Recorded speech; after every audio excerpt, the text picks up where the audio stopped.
जर तुमचा किंवा तुमच्या घरातील कोणाचा मूळ पगार 15,000पेक्षा जास्त असेल तर हा व्हिडिओ शेवटपर्यंत नक्की पहा.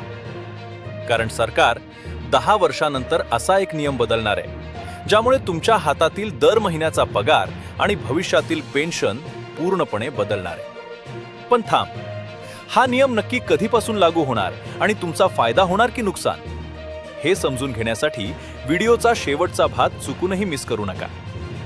केंद्र सरकारच्या वित्त मंत्रालयानं EPFOच्या PF आणि पेन्शनच्या मर्यादेत मोठी वाढ करण्याच्या प्रस्तावाला मंजुरी दिली आहे. आतापर्यंत ज्यांचा मूळ पगार बेसिक सॅलरी 15,000 रुपयांपर्यंत होता त्यांनाच PF अनिवार्य होता. मात्र आता ही मर्यादा थेट 25,000 रुपये केली जाते.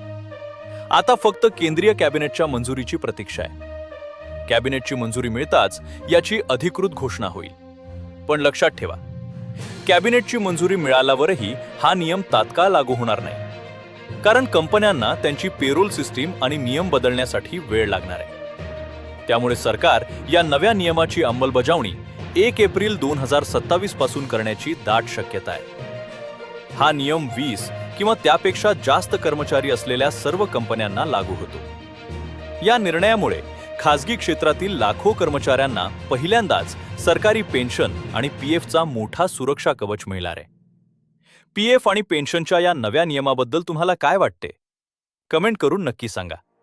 आणि अशाच ताज्या व महत्त्वाच्या माहितीसाठी व्हिडिओला लाईक करून चॅनलला नक्की सबस्क्राईब करा.